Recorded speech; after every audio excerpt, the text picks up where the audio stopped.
Hello, this is Jeffrey Fox again, and we're at lesson 3 in the Big Data Applications and Analytics course in the Health and Medical Informatics section. And here I am, the instructor. So lesson 3 is all about, it's a very short lesson, and it has a few remarks about telemedicine. And this actually has been it's been studied and used for a very long time because it was trumpeted as a very important, well, at least 20 years ago, and probably more than that. But it didn't quite take off.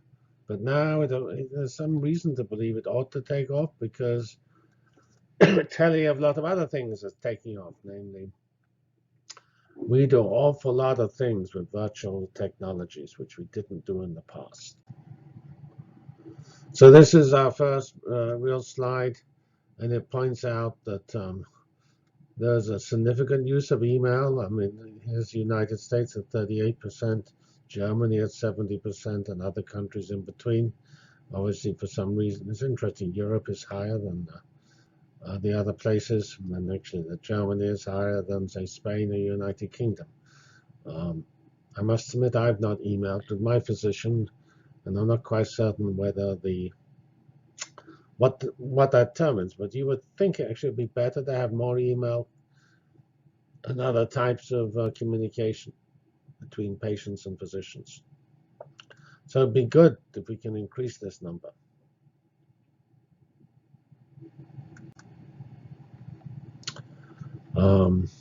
Here is a sort of comment on wearables. So the claim is 21% of the American adults already own a wearable device in 2014. So what does that predict, say, for 2016? Well, it's suggesting it predicts 40% because 20% of Americans own tablets in 2012, and now 40% own. So possibly that, it seems plausible to me that the wearable use will increase significantly. So that's an interesting statistic. Here is video consults. So this is, again, something I have no experience with, but it's sort of at the heart of telemedicine is video linkages between patients and medical carers. And here's the projection, 5.7 million. Well, now in last year, this is being recorded in early 2015. And the expectation is that's going to grow a factor of 20 or more to 130 million video consults in 2018. So that's quite big numbers here.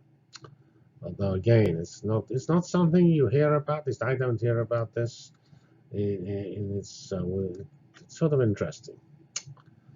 I mean, the reason to do telemedicine is relatively clear. That it's certainly clear in rural or remote areas where the density of patient, where the number of doctors per unit, doctors are spread around because there's just not so many patients. So the distance between patient and doctors is quite high. In high density cities, it's not so clear, but it still could actually have valuable there because maybe it's not good to walk around in cities. Who knows? So this just reminds me of the past. In 1994, telemedicine was going to be the future of the world. Actually, there was a huge healthcare initiative from the Clinton administration at that time with Hillary Clinton as a leader of that. And we had a big project to investigate healthcare using telemedicine as the key technology. And here was a presentation I gave to Hillary Clinton with others in 1994. I looked different in those days. I always had sideburns and I had big ties and things. So those are, I wish so. I need to recall those days. That's bad. They've disappeared. Don't like it. Anyway, here is Hillary, and actually Daniel Moynihan, who is I think now deceased, who was the senator, a Democratic senator from New York at the time, and here is Dr. Smith from the local medical school describing how he was interacting by telemedicine with remote rural patients. And so this picture here was on telemed explained how upstate New York. Here we have poor old Oxenberg sitting at in the Adirondacks, and it was and here we are. We were in Syracuse, and all this area is extremely low population. Well, Albany, let's draw it differently. And so we thought that telemedicine would be very attractive. And we did a lot of effort to develop that, but it all got wrapped up in politics and nothing happened with that particular initiative.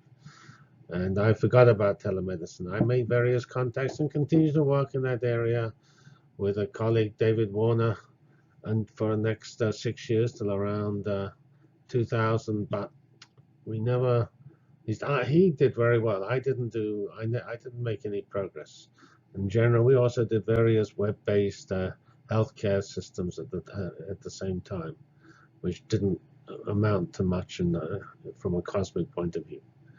But this whole area of telemedicine, I actually sort of was intrigued to find this in recent talks because it still doesn't get a lot of press, and yet it's naively very important. So, and they say it ought to be more important because when you look at what is telemedicine, well, here we have these people in Oxenberg, and here we have the doctors in the metropolis like Syracuse, and we have links between them, and those links can be video links for actually talking to each other, and you can have the doctor talking to local health practitioners with less skill, lower experience and skill levels.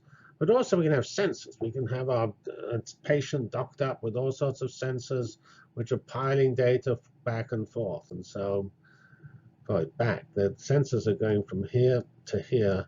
There's the doctor can then evaluate everything here and make important decisions. So the telemedicine is video plus sensors, which are often be wearable sensors today. And those linkage together to do healthcare is a critical, interesting area for the more rural, especially for the more rural communities, where it is not so reasonable to come to local facilities. So it'll be good to watch for that. I'm actually now think that we might see more of that because the argument is much stronger today because the technology is so much better. One reason it didn't happen back in 1994, the same reason various other things like VRML didn't happen, was the network was lousy. So let's see what happens. So that's the end of this short section, which is just sort of highlights my excitement at seeing telemedicine reappearing on the agenda. Thank you very much.